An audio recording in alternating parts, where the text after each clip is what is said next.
7 Ghibli anime movies जिसे तुम्हें अपनी लाइफ में एक बार तो जरूर देख लेना चाहिए। गिबली एनिमेशन जिसका ट्रेंड अभी हाल ही में ही चला है। कई लोगों ने अपनी फोटोज को गिबली आर्ट में बदलकर सोशल मीडिया पर अपलोड करी है, पर हम जैसे OG anime lovers Ghibli art को बहुत पहले से ही जानते हैं। Hayao Miyazaki, the creator of Ghibli art and Ghibli studio, Ghibli movies की एनिमेशन की खूबसूरती अलग ही लेवल पर होती है। तो बहरहाल आज मैं तुम्हें 7 ऐसी गिबली एनिमेशन मूवीज के बारे में बताऊंगा जो सच में बहुत जबरदस्त है। तो फिर वीडियो को शुरू करते हैं। माय नेबर टोटोरो, ये वो मूवी है जिसकी वजह से गिबली स्टूडियो फेमस हुआ था और ये मूवी 1988 में रिलीज हुई थी। उस वक्त के हिसाब से तुम इसकी एनिमेशन देखो यार, क्या कमाल की है। बहरहाल इस मूवी की स्टोरी दो बहनों की है जो अपनी फैमिली के साथ एक नए घर में रहने के लिए आती हैं। बड़ी बहन का नाम था सात्सुकी और छोटी बहन का नाम था मे। तो एक दिन में अपने गार्डन में खेल रही होती है और तभी उसे एक अजीब सा क्रीचर देखने को मिलता है जो एक स्पिरिट था। मे एक बच्ची थी तो उसे स्पिरिट्स के बारे में पता नहीं था, इसलिए वो उस स्पिरिट का पीछा करने लगती है और उसका पीछा करते करते वो एक अलग दुनिया में पहुंच जाती है और वहाँ पर उसकी मुलाकात एक बड़ी स्पिरिट यानी टोटोरो से होती है और वो दोनों अच्छे दोस्त बन जाते हैं और साथ में एक दूसरे के साथ खेलते हैं। कुछ दिनों के बाद सात्सुकी की भी मुलाकात टोटोरो से होती है और वो भी उसकी दोस्त बन जाती है और इन लोगों का एक अनोखा बॉन्ड बन जाता है। और हाँ, इस मूवी में एक बिल्ली वाली स्पिरिट बस भी है जो काफी अमेजिंग है। तो आखिर में मैं तुमसे यही कहूंगा कि ये मूवी बहुत कमाल की है और तुम्हें ये मूवी जरूर देखनी चाहिए।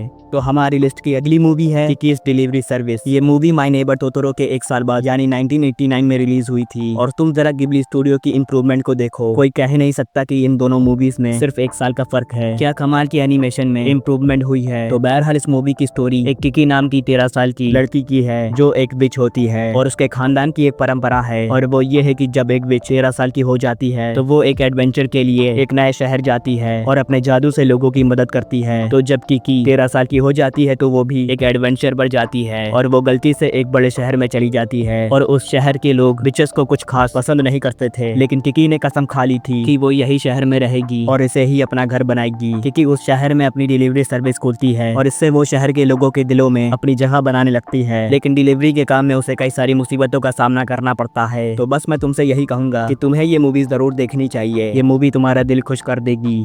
तो हमारी लिस्ट की अगली मूवी है स्पिरिटेड अवे। ये मूवी 2003 में रिलीज हुई थी और ये गिबली स्टूडियो की सबसे बेस्ट मूवी है और खाली गिबली स्टूडियो की ही नहीं बल्कि एनिमेवर्स की भी one of the best movies में से एक है। इसकी IMDb रेटिंग 8.6 है। इस मूवी की स्टोरी एक चिहिरो नाम की लड़की की है जो अपनी फैमिली के साथ एक नए शहर में रहने के लिए आती है, पर गलती से उसकी फैमिली एक दूसरी दुनिया के रास्ते को पार कर लेती है और उस दुनिया में स्पिरिट्स, विचेस और मॉन्स्टर रहते थे। चिहिरो के पेरेंट्स उस दुनिया में पहुंचकर ट्रिक्स में बदल जाते हैं और बेचारी चिहिरो अपने पेरेंट्स के साथ उसी दुनिया में फंस जाती है, लेकिन फिर अचानक से उसकी मुलाकात एक लड़के से होती है जिसका नाम था हाकू। हाकू चिहिरो को उस दुनिया के बारे में बताता है कि उस दुनिया पर युबाबा नाम की एक चुड़ैल का राज है और जब तक युबाबा नहीं चाहेगी तब तक कोई भी इस दुनिया से बाहर नहीं जा सकता और अगर चिहिरो को इस दुनिया में जिंदा रहना है तो उसे युबाबा के लिए काम करना होगा। तो बहरहाल मूवी का प्लॉट यही है कि चिहिरो दूसरी दुनिया में फंस गई है और अब उसे अपने पेरेंट्स को बचाकर इस दुनिया से बाहर निकलकर अपनी असली दुनिया में वापस आना होगा। तो चिहिरो कैसे अपनी दुनिया में वापस आती है ये तुम मूवी में देखना। तो हमारी लिस्ट की अगली मूवी है हाउस मूविंग कैसल। ये मूवी गिबली स्टूडियो की सबसे खूबसूरत मूवी है और इसकी एनिमेशन बहुत ज्यादा कमाल की है। इस मूवी की स्टोरी सोफी नाम की लड़की की है जो हैट्स बनाने का काम करती है। एक दिन सोफी की मुलाकात एक डायन से होती है और वो डायन सोफी को एक शराब देकर उसे बूढ़ा बना देती है और सोफी का शराब सिर्फ जादूगर हाउल ही खत्म कर सकता है और हाँ, हाउल ही वो बंदा है जिसके पास चलने वाला कैसल है। तो बहरहाल सोफी अपना शराब खत्म करने के लिए हाउल के कैसल में जाती है और हाँ, एक और बात है कि सोफी किसी को भी अपने शराब के बारे में नहीं बता सकती। इसका मतलब ये है कि हाउल को खुद ही समझना होगा कि सोफी एक शराब में बंधी हुई है। और हाँ, यहाँ पर एक ट्विस्ट भी है और वो ये है कि हाउल भी एक शराब में फंसा हुआ है। सोफी और हाउल इन दोनों का शराब कैसे टूटता है वो तुम मूवी में देखना। सिर्फ 2 घंटे की मूवी है यार, बस देख लो, सच में तुम्हें बहुत पसंद आएगी।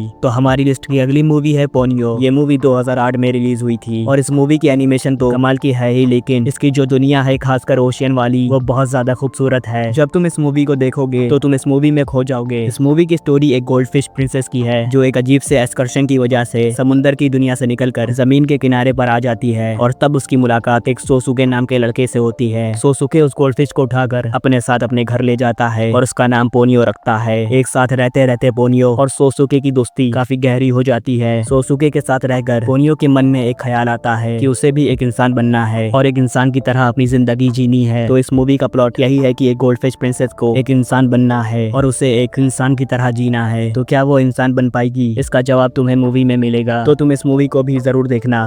तो हमारी लिस्ट की अगली मूवी है फ्रॉम अपॉन पॉपी हिल। मैंने अभी तक बाकी मूवीज की एनिमेशन और आर्ट की तारीफ की है, लेकिन ये जो मूवी है इसकी मैं स्टोरी की तारीफ करना चाहूंगा। क्या कमाल की स्टोरी है, और इसका जो प्लॉट है वो और भी कमाल का है। तो इस मूवी की स्टोरी एक उमी नाम की लड़की की है। उमी के डैड उसके बचपन में वॉर के दौरान गायब हो गए थे, क्योंकि वो एक सोल्जर थे। इसलिए उमी रोज सुबह ये झंडे फहराती है, इस सोच में कि जब उसके डैड इस झंडे को देखेंगे तो वो उसे एक लेटर भेजेंगे या फिर किसी तरीके से अपने जिंदा होने का सबूत भेजेंगे। तो बहरहाल कई सालों के बाद कोई उस झंडे को देखकर उमी को मैसेज भेजता है, पर वो उमी के डैड नहीं थे। वो एक शून नाम का लड़का था जो उमी के ही स्कूल में पढ़ता था। उमी शून से मिलने जाती है, फिर धीरे धीरे वो दोनों एक दूसरे के करीब आने लगते हैं और फिर इन्हें एक दूसरे से प्यार हो जाता है। लेकिन एक दिन अचानक से शून को पता चलता है कि उमी के डैड ही उसके असली डैड है, मतलब कि शून जिस परिवार में पल रहा था वो वहाँ पर अडॉप्टेड था। शून को ये बात पहले से ही पता थी कि वो अपने माँ बाप का असली बेटा नहीं है, वो उनका गोद लिया हुआ बेटा है। लेकिन जब शून को पता चल जाता है कि उमी के फादर उसके भी फादर हैं, तो वो उमी से कहता है हमारे दिल में जो एक दूसरे के लिए फीलिंग्स हैं, उस फीलिंग्स को हमें खत्म करना होगा, क्योंकि हम ब्लड रिलेटेड हैं। मैं तुम्हें एक बात बताऊं, जब भी मैं ब्लड रिलेटेड वर्ड सुनता हूँ तो मुझे सिस्टर लेवलिंग की याद आती है। तो बहरहाल शून और उमी की जिंदगी कैसे बदलती है और क्या वो अपनी फीलिंग्स को खत्म कर पाते हैं, ये तुम मूवी में देखकर जानना।